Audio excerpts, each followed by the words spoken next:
Today I thought I'd take a moment and explain to you why I get nervous as a long-tailed cat in a room full of rocking chairs when thunderstorms pass through my area.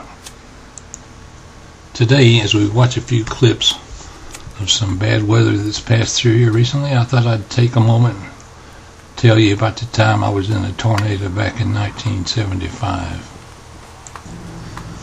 The tornado that I was in passed through Atlanta, Georgia on an early morning of March 2nd, 1975.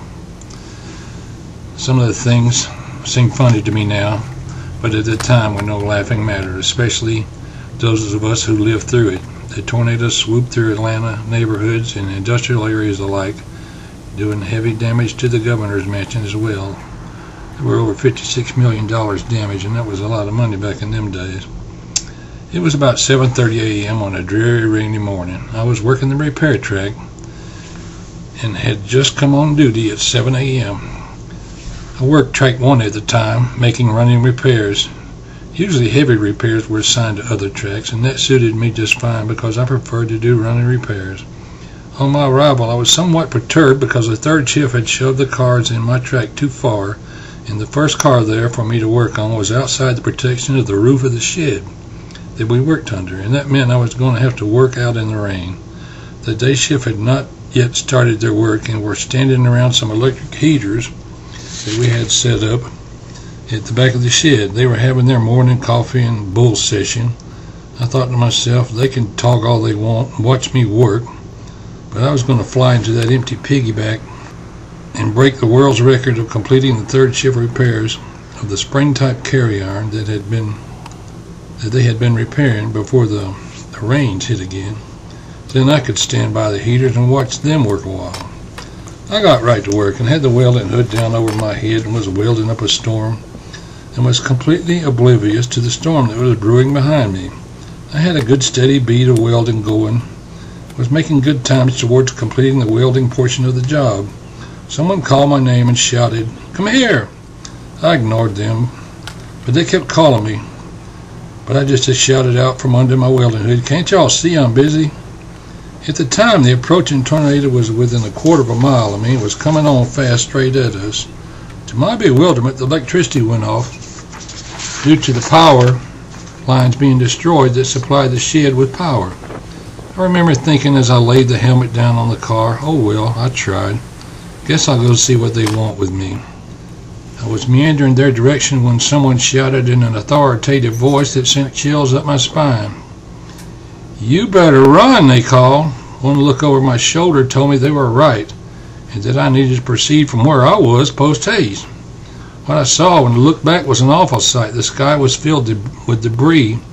Tri-levels and automobile carriers were flipping over out in the train yard adjacent to the rip track like they were toys. Now you can imagine there isn't much protection under the flat roof shed that's about 30 feet high and has no sides. Earl over on track 3 disappeared up under the center seal of a boxcar. Our electrician was attaching himself to a big corner I-beam that held the whole building up. Some of the men huddled in a small wooden structure where the car foreman did his paperwork, and I was running across the shed at a dead run to the only place I could see to go, and that was a small tin structure that was the restroom. I know I told you at the beginning this was funny to me, so I explained so you won't think I'm a total nut. Now it so happened that one little old man named Charlie, who was our derrick engineer, always had his morning constitutional about 7:30 every morning, and normally nobody would get within 30 feet of that bathroom due to the smell that drifted from there when Charlie was doing his business. That morning was no exception. He was in there. All of a sudden, Charlie had several men there with him desiring his company. Here I come running in as well. Charlie was sitting there with his pants down, completely bewildered as to what was happening, and I flew into the stall with him, was standing my back to him, trying desperately to hold the wall of the stall up with both hands, which by now was shaking like crazy. I remember thinking, I'm going to die in a crapper with old Charlie. I looked over at Mr. Avery, who seemed completely satisfied to stand there in front of the urinal puffing his cigar. I thought, now there's a man with a habit. We're going to die. And all they could think of was getting one last puff of that cigar. Behind me, Charlie spoke up and said, "I can't find the toilet paper." In the height of my fear, it struck me very funny. I spoke up and said, "Just stick your butt out the door, Charlie. I believe you can remedy that situation." When the tornado left and we came out, there was no roof left on the building. The only thing left standing was the little wooden foreman shack in the toilet that we were in. Everything else was destroyed. We were very fortunate to survive that day, and now you might understand why I get a little antsy when a thunderstorm comes through. I've had people laugh at me for it, but they can kiss my behind. Thank you for watching my video.